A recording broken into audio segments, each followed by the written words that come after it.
This is a natural colored iPhone 15 Pro Max. I have to say, the titanium alloy middle frame is very hard and it's very wear resistant. I originally thought it was just a simple screen replacement, but I was wrong. Let's plug in the charger and check. We find there's a charging sound, but the screen shows green horizontal lines, and consistent with the fan's description. The lower left corner has a patch of liquid leakage. Let's zoom in. This makes it very clear to see. So, for this kind of confirmed screen LCD damage, it can only be replaced. After careful observation, the middle frame indeed has signs of being dropped, but compared to this year's iPhone 17, it's already durable enough. Because this year's iPhone 17 uses an aluminum alloy frame for lightness, so its hardness is not as good as the iPhone 16 and iPhone 15 series. Let me ask the question, what phone do you have? And how much storage? When we heated the screen to remove it, we found the back cover open before the screen, and there's already moisture fog here by the rear camera. Was the back glass replaced? Did water get in again? After removing the back glass, we confirmed this back glass is the original one from the phone. No problem. It's also genuine. So why did the back glass open?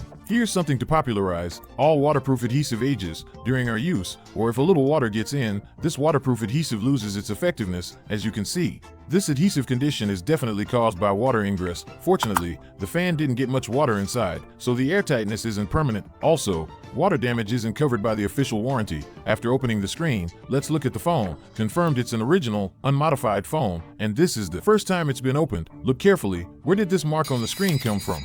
Why do heavily dropped phones always have this mark on the screen? That's because this shield has a buffering function, so heavily dropped phones always have this mark on the screen. Look closely. Next, protect the front-facing Face ID components. Let's first take out a test screen and connect it. Let's power on and test. Plug in the charger. After waiting a moment, the Apple logo lights up. It also successfully enters the home screen, but unfortunately, it prompts try again in 8 hours. Why do many phones with broken screens, once connected to a screen, prompt this or directly say iPhone unavailable? In today's video, you will learn many key points. Listen carefully. Additionally, we found the phone's date stuck in July, meaning the date is incorrect. Let's insert a SIM card to calibrate the date. If the SIM card gets signal, the date will calibrate to the present, but unfortunately, inserting the card didn't produce a signal either. Could the phone's baseband also have a problem? We try reinserting the card again, still no signal. Because it needs to wait 8 hours, we wait until the next day. Tomorrow. Everyone, pay attention. Key point coming up. If your phone also forgets the password, exceeds the wrong attempt limit, and prompts iPhone unavailable, when we install the system, here we choose retain user data. Why? Keep watching. Second key point. The second key point is when installing the system. Here it updates the baseband. 3 items. Updating the baseband didn't prompt an error. That means the baseband itself is good. Its working condition should also be good. So, how about that? Did you learn a lot today? After successfully installing the system, look carefully. Try again in 7 hours 59 minutes. That's right, after this operation, you get one more chance to enter the password, but after describing this to the fan insisted on reinstalling the system. He said there's no important data inside. So at this point, the fastest method is a fresh system installation. Okay, after the system installs successfully, the phone will go to the activation screen. We activate the phone step by step. So, if the phone can be activated, why is there still no signal in the upper left corner? But it prompts no SIM card. Did the SIM tray also get damaged when it was dropped? Let's reinsert the card and try again. Still prompts no SIM card. And about this phone baseband modem firmware, it shows firmware is present, and dialing *#06# can bring up the IMEI number. This means 99% chance the baseband is okay. That's really strange. Why does it keep saying no SIM card? We don't give up. Insert the card again. Still no SIM card. Could there be a problem with my SIM card? Let's try another SIM card. You can see it successfully got a signal. It was really a false alarm. Let's make a phone call. The calling function is also normal. So we need to continue testing other functions, because being able to power on doesn't mean all functions are normal. For example, Face ID, camera, sound, compass, voice memo, etc. We need to test everything. After testing, all functions are normal, so we can confidently clean the residual adhesive around the phone frame. You can see Apple's flat-edged frames easily trap dust in the corners.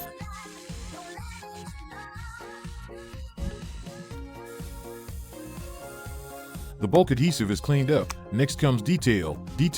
Using this small foam piece, we wipe everything clean.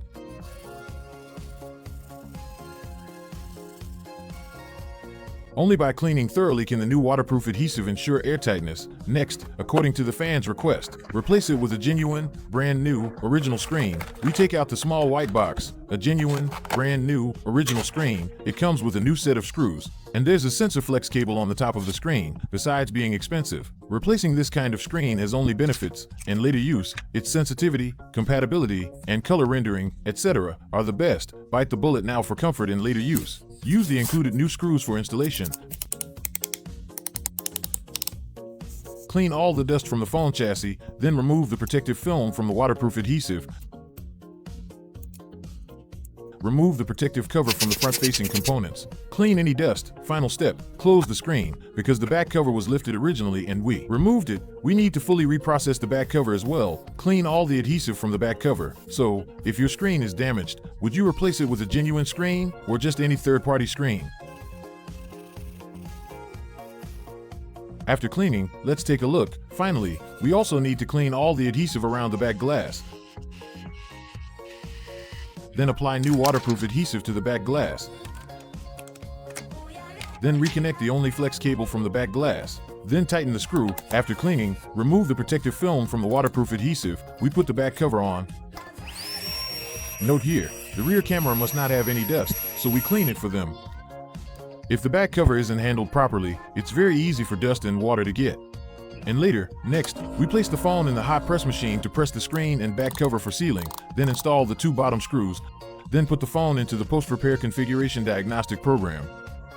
Enter the configuration diagnostic program, connect to Wi-Fi, click agree, then on the computer end, we directly create the order, configure this specific screen to this specific phone, and synchronize it to Apple servers. Okay, configuration complete, the phone will restart. Let's check again. There's no screen-related pop-up message, and the screen's true tone can be turned on and off normally. Now let's go to settings-general- about this phone to check.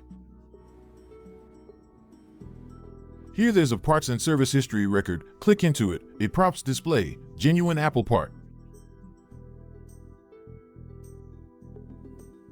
Clicking in also shows the repair date and status, and the part. Similarly, the repair case can be queried on the official website. So at the end of the video, let me ask everyone, how many key points did you learn today? Was it helpful for you? Here, thanks again to this phone owner for their strong support for Big Bro. Next, I also hope you enjoy using your phone. Grateful and thankful for every fan's support for Big Bro. If you like Big Bro, double tap the screen. If you haven't followed yet, please follow. Thank you.